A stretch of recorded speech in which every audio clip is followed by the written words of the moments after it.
ఒక చారిత్రాత్మకమైన విజయం సాధించిన ప్రజలు ఇచ్చిన అద్భుతమైన తీర్పు, దాంట్లో మనం భాగస్వామ్యం అయ్యాం దాంట్లో. సో మీ అందరూ అద్భుతమైన మెజారిటీతోటి, బలమైన మెజారిటీలతోటి మనం 21 స్థానాలు పోటీ చేస్తే 21 స్థానాలు అద్భుతంగా గెలిచాం. 2 పార్లమెంట్ నియోజకవర్గాలు గెలిచాం. భారతదేశంలో ఎప్పుడు కూడా తీసుకున్న అన్ని సీట్లు, పోటీ చేసిన అన్ని సీట్లు గెలవటం అనేది చాలా చాలా రేరెస్ట్ ఆఫ్ ద రేర్. ఇప్పుడు దాకా జరిగిందో లేదో కూడా తెలియలేదు. బట్ కంటెంపరీ టైమ్స్ అన్ని చేసిన వాళ్ళందరూ కూడా ఏం చేస్తారు, రీసెర్చ్ చేసిన వాళ్ళందరూ చెప్తారు ఫస్ట్ టైం ఇన్ ఇండియా అని. సో మీ అందరికీ జనసేన సైనికుల తరపున, వీర మహిళల తరపున, పోటీ చేయని పార్టీ నాయకులందరి తరపున, మా అందరి ఆశీస్సు మీరు తీసుకెళ్తున్నారు ముందుకు రేపొద్దున. అంటే మీరు ఒక్కళ్ళే వెళ్ళట్లేదు అసెంబ్లీకి. వెనక జనసేనకు నిలబడ్డ ప్రతి ఒక్క నాయకులు, పోటీ చేయని నాయకులందరూ కూడా,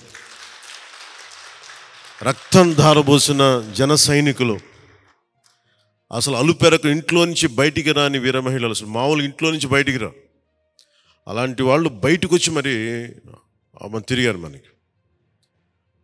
సో వారందరూ ఆశయాలు మీరు ముందుకు తీసుకెళ్తారు.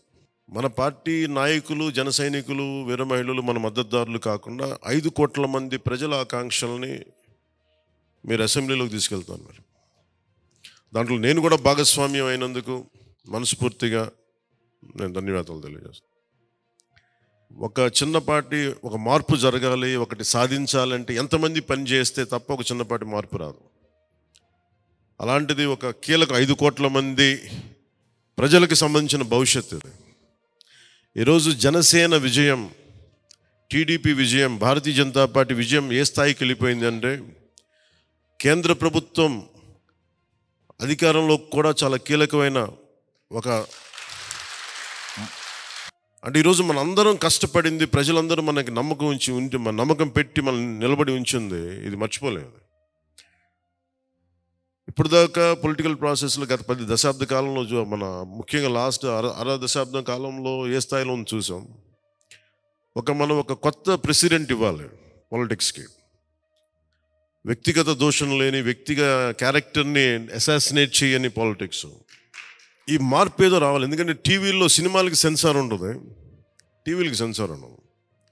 సినిమాలు ఎవరన్నా కూర్చోబెట్టి ఏదైనా మాట్లాడితే, ఈవెన్ అసెంబ్లీలో మాట్లాడితే రికార్డు నుంచి తొలగిస్తారు.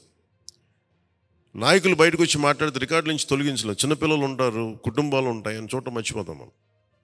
సో అందుకని మనమే స్వీయ బాధ్యత తీసుకోవాలి, పర్సనల్ బాధ్యత మనమే తీసుకొని చేయాలి. చాలా అద్భుతమైనది ఏంటంటే, బండ్లు అవుతాయి అనడానికి నేను చాలా కాలం ఇదే వేదిక మీద చాలాసార్లు చెప్పాను. అంటే ఇది మనం నిన్న సభలో కూడా మాట్లాడమని చెప్తా ఉంటే, ఇది మనం ఇళ్ళకి కానీ పండగ కాదు, పండగ చేసుకునే సంబరాలు చేసుకునే సమయం కాదు, చాలా బాధ్యతగా ఉండే సమయం. ప్రజలు చాలా ఎక్కడెక్కడి నుంచో, మారుమూల నుంచి, ఎక్కడ యుఎస్ఏ నుంచి వచ్చి కూడా ప్రాణాలు కోల్పోయి, అసలు రాత్రనక పగలనక తిండి తినక ఒక్కొక్కరు పనిచేసిన విధానం ఇవన్నీ కదిలించేసినాయి. సహజంగా విజయం రాగానే అందరికీ ఏముంటుందంటే ఒక అతిశయం వచ్చేస్తుంది. అలాంటి అతిశయం నాకు లేదు, దయచేసి మీరు ఎవరు పెట్టుకోకుండా, నా రిక్వెస్ట్ ఇది ఒకనమాట. ఎందుకంటే మనందరికీ ఇది వచ్చేస్తుంది, అది నేను కాదనట్లేదు. కానీ దాన్ని అధిగమించి ఎదిగే కొద్దీ ఒదిగి ఉండాలి అనేది మనం నిలబడి చూపిద్దాం, పాటించి చూపిద్దాం. ఎందుకంటే నిజంగా జనం అలసిపోయారు.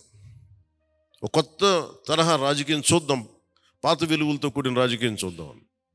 అది మనం చేసి చూపించాలి, ఆ దారి వెంట నడిచి చూపించాలి. నేను చాలా స్పష్టంగా సూపర్ 6 ఇచ్చాం. అదే మాదిరిగా ప్రజాగళం ఎన్నికల మేనిఫెస్టో ఇచ్చాం.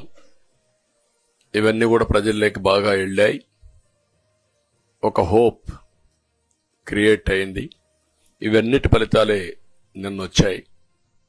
అదే మాదిరిగా మేము ఇక్కడ మీరు చూస్తే, ఒక పక్క తెలుగుదేశం పార్టీ మొట్టమొదటిసారిగా పవన్ కళ్యాణ్ గారు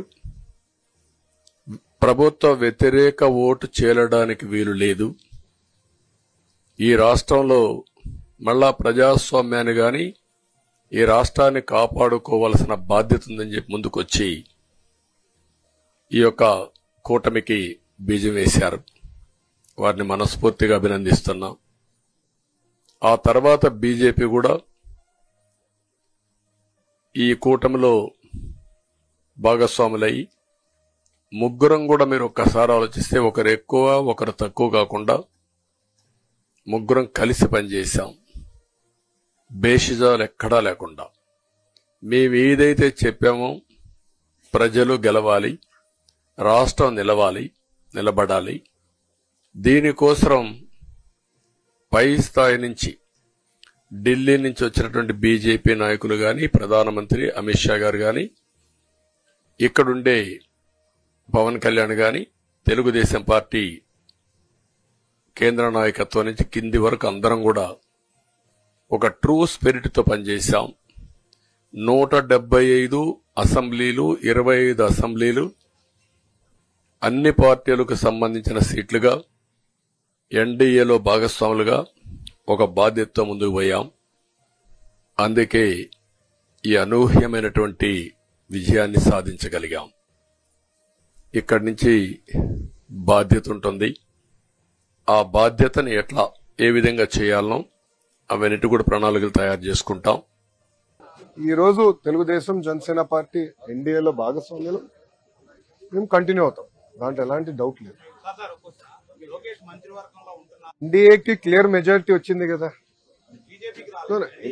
ఎన్డీఏకి క్లియర్ మెజారిటీ వచ్చింది. సో దాంట్లో వేరే ఆలోచన తెలుగుదేశం పార్టీ కానీ జనసేన పార్టీకి లేదు. మీ అందరూ ఎన్డీఏలో భాగస్వామ్యం, దాంట్లో ఎలాంటి డౌట్ లేదు. నంబర్ 1. నంబర్ 2, నా భవిష్యత్ అంటే నా పాత్ర ఏంటనేది అది మా అధిష్టానం, మా నాయకుడు చంద్రబాబు నాయుడు గారు నిర్ణయిస్తారు. అది నేను మాట్లాడే విషయం కాదు. ఓకేనా?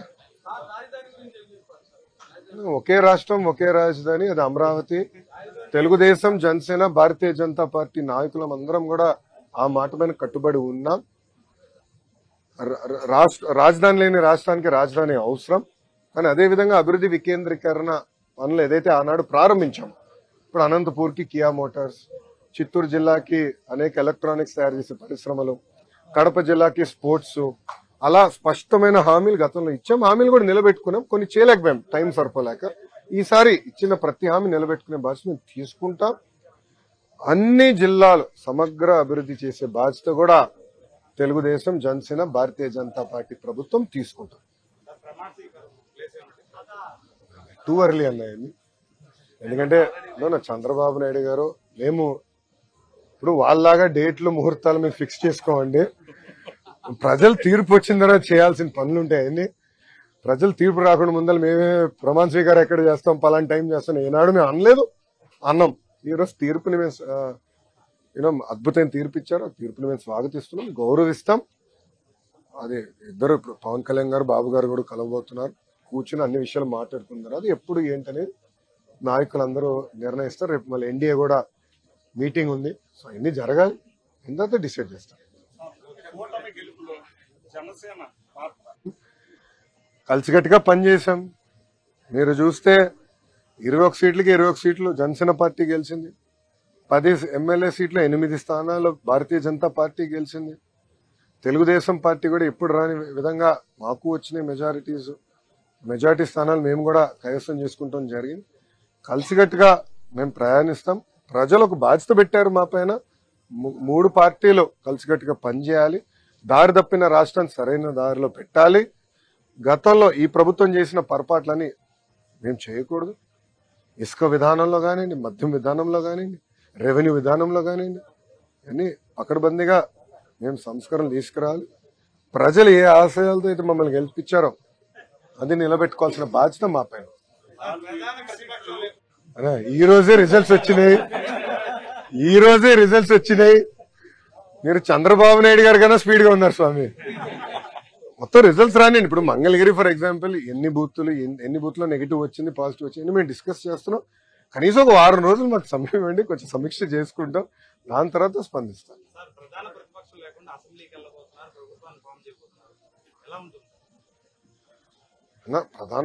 ఇప్పుడు ప్రతిపక్ష నాయకుడు ఉన్నాడా లేదా, హోదా ఉందా లేదా అనేది డిఫరెంట్ స్టోరీ. ప్రజలు ఒక పవిత్రమైన బాధ్యత మాకు ఇచ్చారు. దారి తప్పిన రాష్ట్రం సరైన దారిలో పెట్టారు. ఇప్పుడు గంజాయి విషయం తీసుకుందాం. తరాలే నాశనం అయిపోయింది. అది మనం కట్టడి చేయాలి. రెవెన్యూ విషయం ఉంది, ల్యాండ్ టైటిలింగ్ యాక్ట్, ఒక పనికిమాల చట్టం, అది చెప్పాం. దాని తర్వాత మెగా డిఎస్సి హామీ ఇచ్చాం. ఆ డిఎస్సి మేము ఆ హామీని నిలబెట్టుకుంటాం. ఇట్లా స్పష్టమైన హామీలు ప్రజలకు మేము ఇచ్చాం. ఆ హామీలు కలిసికట్టుకు మేము నిలబెట్టుకుంటాం. ఆంధ్ర రాష్ట్రానికి కేంద్రం నుంచి రావాల్సిన నిధులు కూడా తీసుకొచ్చే బాధ్యత కలిసికట్టుగా తీసుకుంటాం.